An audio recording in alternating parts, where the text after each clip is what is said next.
പെട്ടെന്നൊരു കേക്കൊക്കെ കഴിക്കണമെന്ന് തോന്നുമ്പോഴേ വളരെ എളുപ്പത്തിൽ തയ്യാറാക്കി കഴിക്കാൻ പറ്റിയ കേക്കിൻ്റെ റെസിപ്പിയാണിത്. ഇത് തയ്യാറാക്കുന്നതിന് മിക്സിയും ഓവനും ബീറ്ററും ഒന്നും തന്നെ ആവശ്യമില്ല. നന്നായി പഴുത്ത പഴം വീട്ടിലുണ്ടെങ്കിൽ വളരെ എളുപ്പത്തിൽ ഇത് തയ്യാറാക്കാം. എങ്ങനെയാണെന്ന് നോക്കാം. ഒരു ബൗളിലേക്ക് നമുക്ക് 3 പഴം ഇട്ട് കൊടുക്കാം. അത്യാവശ്യം നല്ല വലിപ്പമുള്ള പഴമാണെങ്കിൽ 2 എണ്ണം എടുത്താൽ മതിയാവും. ഇനി ഇത് നമുക്ക് നന്നായിട്ടൊന്ന് ഒരു ഫോർക്ക് വെച്ചിട്ടൊന്ന് ഉടച്ചു കൊടുക്കാം. ഇനി ഇതിലേക്ക് 1/4 കപ്പ് പൊടിച്ച പഞ്ചസാര ചേർത്ത് കൊടുക്കാം.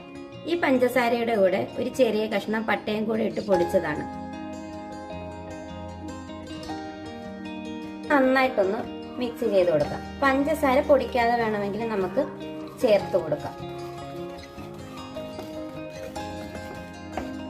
ഇനി ഇതിലേക്ക് 2 മുട്ട പൊട്ടിച്ചൊഴിച്ചു കൊടുക്കാം. നന്നായിട്ടൊന്നും കൂടെ മിക്സ് ചെയ്തെടുക്കാം.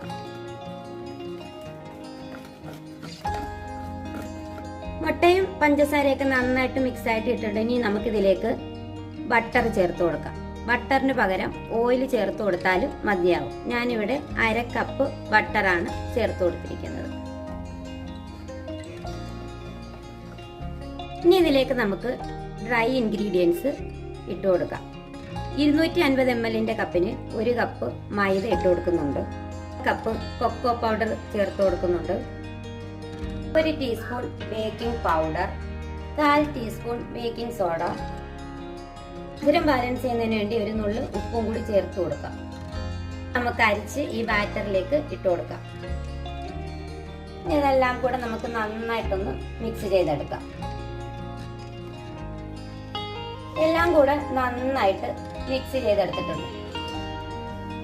ഇനി ഇതിലേക്ക് നമുക്ക് കുറച്ച് ചോക്കോ ചിപ്പ് ചേർത്ത് കൊടുക്കാം. ഇതിന് പകരം ചോക്ലേറ്റിന്റെ കഷ്ണങ്ങളായാലും ചേർത്ത് കൊടുത്താൽ മതിയാവും. എല്ലാം കൂടെ നമുക്ക് ഒന്നും കൂടെ ഒന്ന് മിക്സ് ചെയ്തെടുക്കാം. ഇനി ഞാൻ ഇതുപോലെ ഒരു ട്രേയിലാണ് കേക്ക് ബേക്ക് ചെയ്തെടുക്കുന്നത്. ഇതുപോലത്തെ ഇല്ലെങ്കിൽ നമ്മുടെ വീട്ടിൽ ഉള്ള ഏതെങ്കിലും ഒരു പാത്രം എടുത്താലും മതിയാവും. ഈ ട്രേയിൽ ഞാനൊരു ബട്ടർ പേപ്പർ വെച്ച് കൊടുത്തിട്ടുണ്ട്. ഇനി ഇതിലേക്ക് നമുക്ക് ബാറ്റർ ഒഴിച്ചു കൊടുക്കാം. ഇനി ഇത് നമുക്ക് നന്നായിട്ടൊന്ന് ടാപ്പ് ചെയ്ത് കൊടുക്കണം. എയർ ബബിൾസ് ഒക്കെ ഉണ്ടെങ്കിൽ ഒന്ന് പോകുന്നതിന് വേണ്ടിയാണ് ഇതൊന്ന് ടാപ്പ് ചെയ്ത് കൊടുക്കുന്നത്. ഇനി ഇതുപോലെ ഒരു പാത്രത്തിലാണ് ഞാൻ കേക്ക് ബേക്ക് ചെയ്തെടുക്കുന്നത്. 10 മിനിറ്റ് മുമ്പ് പ്രീ ഹീറ്റ് ചെയ്ത് വെച്ചിരിക്കുന്നതാണ്. ഇതിനകത്തേക്ക് ഞാനൊരു റിംഗ് ഇറക്കി വെച്ച് കൊടുത്തിട്ടുണ്ട്.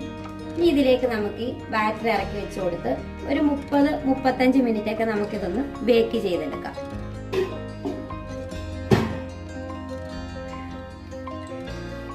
കേക്ക് ഇവിടെ ബേക്ക് ചെയ്യാൻ വെച്ചിട്ട് ഒരു 45 മിനിറ്റ് കഴിഞ്ഞിട്ടുണ്ട്. ഇത് ബേക്ക് ആയോന്നൊന്ന് നോക്കാം.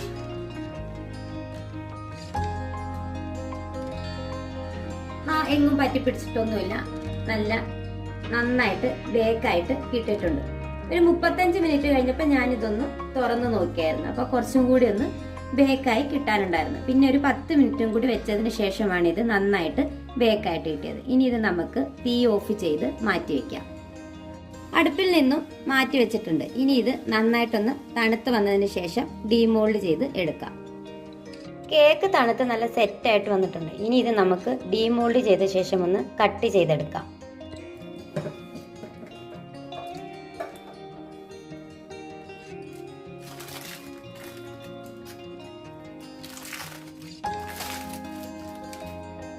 നല്ല സോഫ്റ്റ് സ്പോഞ്ചി ആയിട്ടുള്ള കേക്കാണിത്. ഇനി ഇത് നമുക്കൊന്ന് കട്ട് ചെയ്ത് നോക്കാം.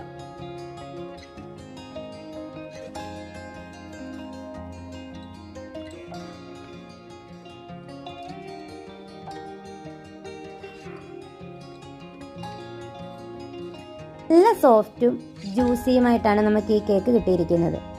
വളരെ പെട്ടെന്ന് തന്നെ നമുക്കൊരു കേക്കൊക്കെ കഴിക്കണമെന്ന് തോന്നുമ്പോൾ തയ്യാറാക്കി കഴിക്കാനും സാധിക്കും. ഓവനോ മിക്സിയോ ഒന്നും ഈ കേക്ക് ഉണ്ടാക്കുന്നതിന് ആവശ്യമായിട്ട് വരുന്നില്ല. എല്ലാവരും ഒന്ന് ട്രൈ ചെയ്ത് നോക്കിയിട്ട് ഫീഡ്ബാക്ക് അറിയിക്കുകയും വീഡിയോസ് ഇഷ്ടപ്പെടുന്നുണ്ടെങ്കിൽ ഒന്ന് ലൈക്ക് ചെയ്യുകയും സബ്സ്ക്രൈബ് ചെയ്ത് സപ്പോർട്ട് ചെയ്യുകയും ചെയ്യണേ. ഇനിയൊരു ഈസി റെസിപ്പിയായിട്ട് കാണുന്നത് വരെ താങ്ക്സ് ഫോർ വാച്ചിങ്.